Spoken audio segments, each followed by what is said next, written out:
Bienvenue sur Watch Mojo! Aujourd'hui, nous vous présentons notre top 10 des jeux qui ont tué leur propre franchise.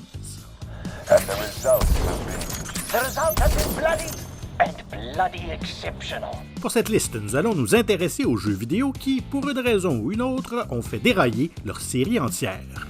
La seule chose à faire, c'est de faire dérailler le train. Nous n'avons jamais fait dérailler un train. C'est très facile, faites ce que je vous dis. Avez-vous joué à l'un de ces flops? Dites-le moi dans les commentaires. Numéro 10, Silent Hill, Book of Memories.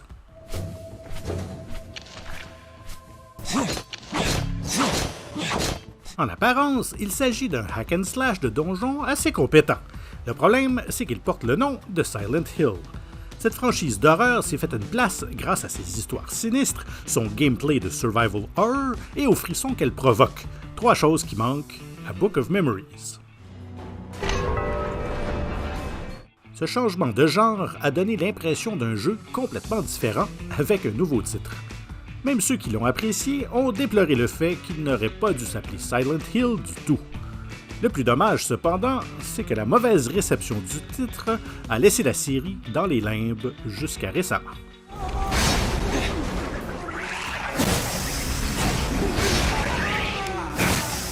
Notre numéro 9, Marvel vs. Capcom Infinite.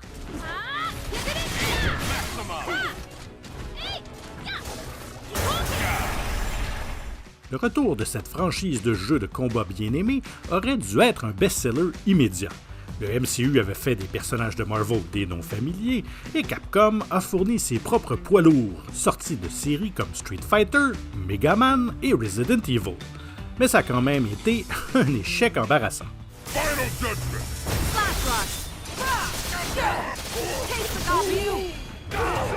Il suffit d'un seul coup d'œil pour comprendre pourquoi c'est un flop.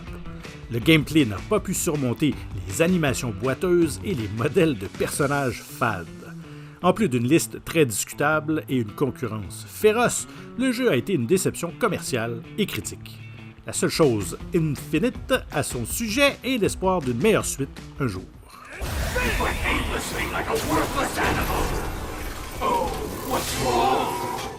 Numéro 8, Dead Space 3.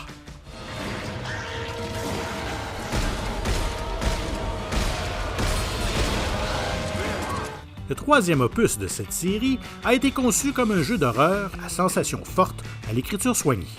Malheureusement, la seule histoire effrayante ici, c'est ce qui s'est passé en coulisses. La pression exercée par Electronic Arts a obligé les développeurs à incorporer plus d'action, mais le résultat final n'a satisfait aucun des deux genres.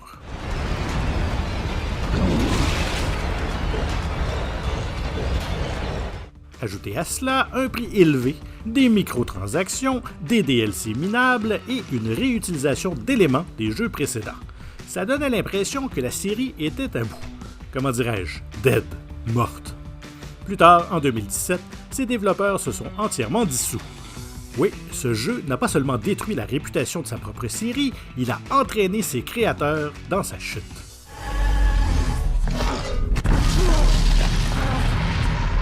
Au numéro 7, nous avons Turok.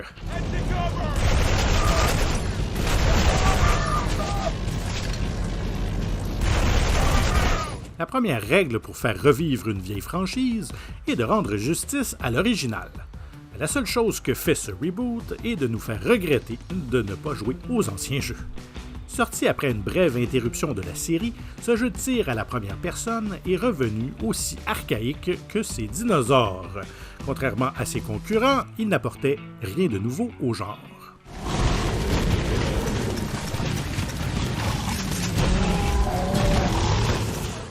Bon d'accord, ce n'était pas aussi abrutissant que l'infortuné Turok Evolution, mais au moins ce dernier avait une certaine personnalité. Là, c'est tellement fade. Malgré des ventes décentes, l'accueil mitigé a fait que la suite prévue par le développeur est restée dans la préhistoire.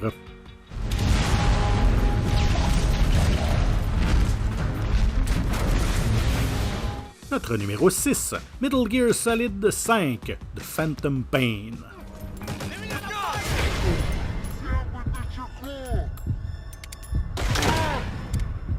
Le nom de ce jeu, qui se traduit par « douleur fantôme », est une bonne description du destin de la série elle-même. Le 5e volet de l'histoire de Solid Snake s'est révélé être élégant et intéressant. Son gameplay est considéré comme le meilleur du genre stealth. Alors, pourquoi est-il sur cette liste?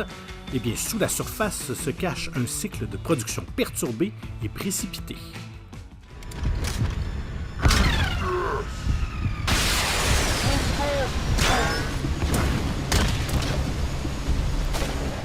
Les frustrations lors du développement ont conduit le directeur de la série, Hideo Kojima, et le reste de son équipe à se séparer du développeur Konami. Sans le cerveau créatif de la série, Solid Snake a été mis à la retraite depuis. À moins d'une entente majeure, tout nouveau jeu n'aura de Metal Gear que le nom.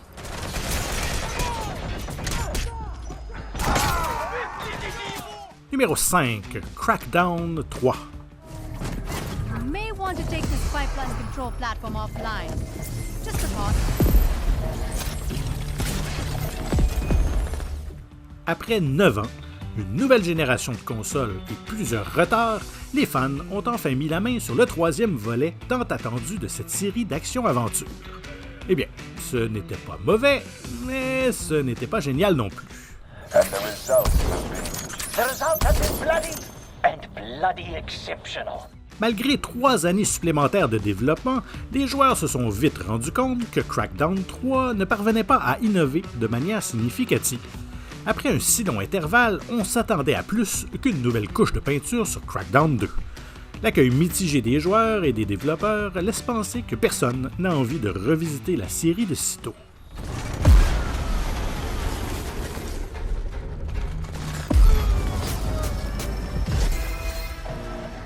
Numéro 4, Tony Hawk's Pro Skater 5.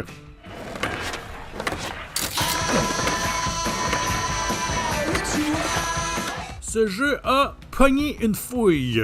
Cette expression québécoise, qui veut dire faire une chute et se casser la gueule, s'applique parfaitement bien à cette entrée dans la série de jeux de skateboard. Pro Skater 5 est presque injouable. Le genre de gameplay qui vous fait dire « S'il te plaît, ne plante pas encore une fois pour que je puisse finir ce niveau !»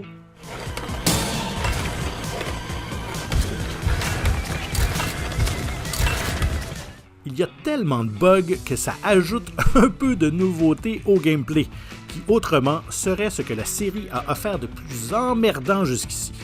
Les critiques et les faibles ventes ont même poussé le développeur Robomodo à mettre la clé sous la porte. Par la suite, Tony Hawk lui-même a refusé de renouveler son contrat de licence avec Activision. Et honnêtement, on ne peut pas lui en vouloir.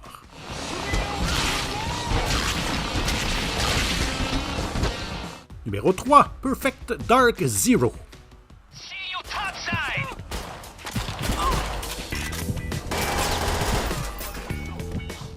Au début des années 2000, cette franchise s'est imposée dans un marché encombré de jeux de tir à la première personne. Du moins, jusqu'à ce que Zero ne s'écrase. D'abord, le cycle de développement a subi de fortes pressions pour qu'il puisse être un titre de lancement pour la Xbox 360. Cela a conduit à des tonnes de contenu coupé, à des espoirs démesurés de la part des éditeurs et à une sortie qui n'a pas du tout répondu aux attentes. Stay in my sights!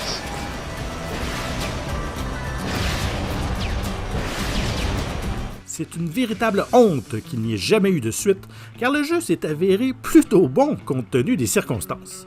Si c'est ce que l'équipe peut faire dans des délais serrés, on ne peut qu'imaginer ce qu'elle ferait si on lui laissait le temps nécessaire.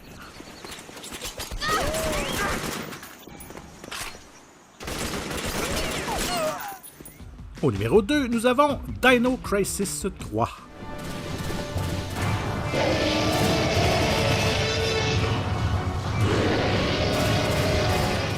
Le pitch pour ce 3e opus était apparemment pourquoi on n'envoie pas nos petites bêtes préhistoriques dans l'espace.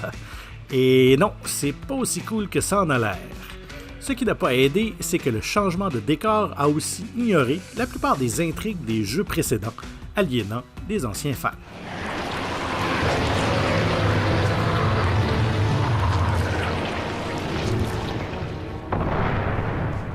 Le jeu offrait aussi une des pires caméras de l'histoire. Elle n'arrive jamais à suivre votre personnage et encore moins à vous montrer où vous allez ou sur quoi vous tirez. Pas étonnant que la série se soit éteinte après ça.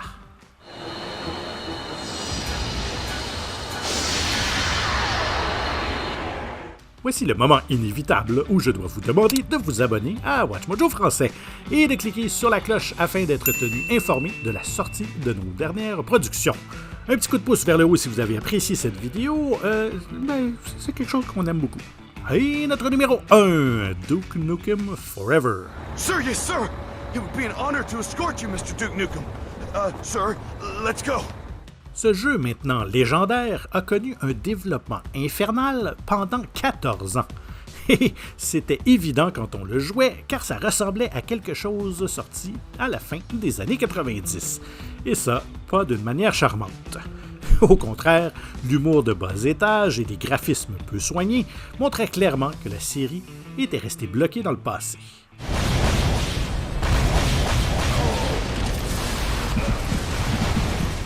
La comédie et surtout le gameplay de Duke Nukem auraient dû évoluer pour se tailler une place dans le monde moderne. Mais non, le jeu s'est écrasé dans une explosion de sa propre fabrication. Cela fait plus de 10 ans que l'on n'a pas entendu parler de suite, et c'est peut-être pour le mieux.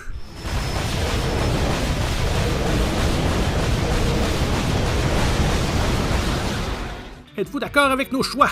Faites-nous le savoir dans les commentaires et n'hésitez surtout pas à regarder une autre de nos excellentes productions. Merci et à très bientôt.